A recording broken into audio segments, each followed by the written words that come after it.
নমস্কার বন্ধুরা, আজ আমি এই বাটিটা দিয়ে এক বাটি সাবু নিয়েছিলাম। সাবুটাকে এই যে ভিজিয়ে রেখেছিলাম, আর এই বাটিটা দিয়ে এক বাটি সাবু নিয়েছি, আর এই বাটিটা দিয়েই এক বাটি জল দিয়েছিলাম। 3 ঘন্টা আগে ভিজিয়ে রেখেছিলাম।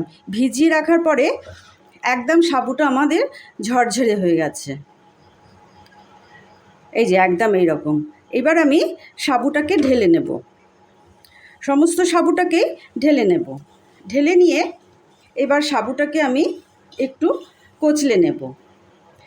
এই সাবু দিয়ে আমি বানাবো কাঁচের পায়েস। তো তার মধ্যে আমি সামান্য একটু লবণ দিয়ে নিলাম।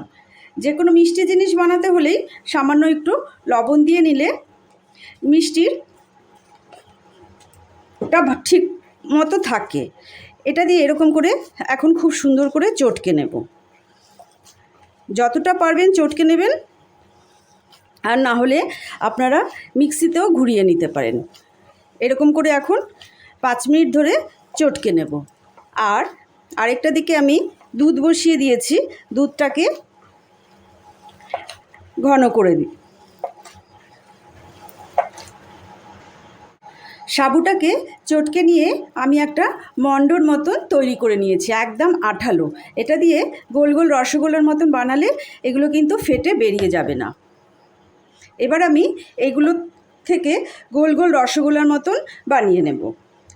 হাতে একটু ঘি নিয়ে তারপর বানাতে হবে, না হলে কিন্তু হাতের মধ্যে লেগে যাবে। এই সাবুটার মধ্যেও আমি একটু ঘি লাগিয়ে নিয়েছি।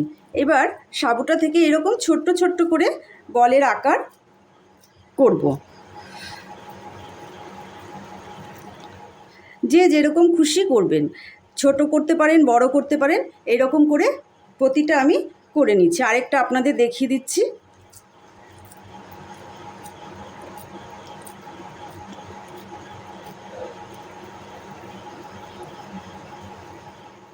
আমি ½ লিটার দুধ নিয়েছি। আমার এই চ্যানেলটা যদি ভালো লাগে তাহলে অবশ্যই লাইক, শেয়ার, কমেন্ট, সাবস্ক্রাইব অবশ্যই করবেন। নিত্য নতুন রেসিপি পেতে হলে অবশ্যই এই চ্যানেলটিকে একটা লাইক করবেন। পাশে থাকা বেল বাটনটা অবশ্যই প্রেস করে দেবেন। আমার কথা বলতে বলতে বেশ কয়েকটা বানানো হয়ে গেল, কিন্তু আমি এখন সবগুলো বানিয়ে নেই। এইদিকে আমাদের এতগুলো রসগোল্লার মতন তৈরি হয়েছে। এদিকে আমরা দুধটা বসিয়ে রেখেছিলাম। সাবুটা করতে করতে আমরা দুধটা বসিয়ে রেখেছিলাম। দুধটা বসিয়ে আমাদের দুধটা দেখুন কতটা শুকিয়ে এসছে। এবার আমি এর মধ্যে পরিমাণ মতো চিনি দিয়ে দেব। আপনারা ইচ্ছা করলে মিল্ক মিট দিতে পারেন।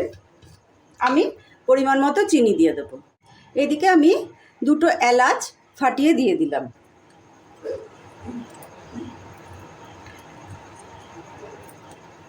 যেই বাটিটা দিয়ে আমি সাবু নিয়েছিলাম সেই বাটিটা দিয়েই আমি 1 বাটি চিনি দিয়ে দিলাম। এবার গ্যাসের আগুনটাকে বাড়িয়ে দেব। চিনিটা দেওয়ার ফলে দুধটা আমাদের একটু পাতলা হয়ে আসবে।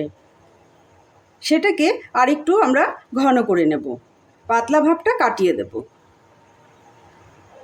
সঙ্গে আমি 1 চামচের মতন গুঁড়ো দুধ দিয়ে দিলাম, তাহলে এটার টেস্টটা খুব ভালো আসবে। এবার আমাদের বেশ খানিকক্ষণ হয়ে গেছে, টকবগি এসে গেছে। ফ্লেমটাকে হাই করে দিয়ে এই বলগুলোকে কিন্তু ছাড়তে হবে। ফ্লেমটাকে লো আছে করে কিন্তু বলগুলো ছাড়বেন না, তাহলে কিন্তু জড়ো পাকিয়ে যাবে। এবার আমি সব বলগুলোকে ছেড়ে দিচ্ছি। ছেড়ে দিয়ে 5 মিনিটের মতন ফোটাতে হবে। দেখবেন নিজে থেকে বলগুলো ভেসে আসবে, আর সুন্দরভাবে কাঁচের পায়েস আমাদের তৈরি হয়ে যাবে।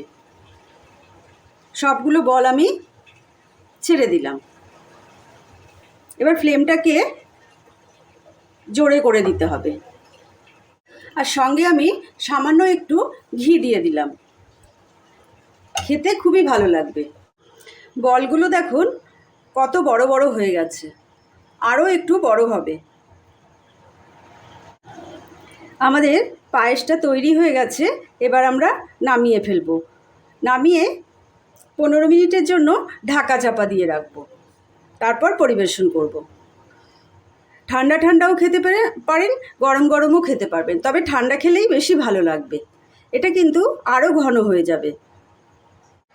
এর মধ্যে আমি একটু কাঠবাদাম আর কাজু বাদাম ছড়িয়ে দিলাম গার্নিশিংয়ের জন্য, আর কয়েকটা কিশমিশ দিয়ে দিলাম। আমাদের গাছের পায়েস তৈরি হয়ে গেল। কি সুন্দর লাগছে দেখতে, দেখুন। এভাবে আপনারাও বাড়িতে তৈরি করে ফেলবেন সুন্দর একটি রেসিপি। আবার কোনো দিন হাজির হয়ে যাব নতুন কোনো রেসিপির সঙ্গে। ততক্ষণের জন্য আপনারা সুস্থ থাকবেন, ভালো থাকবেন।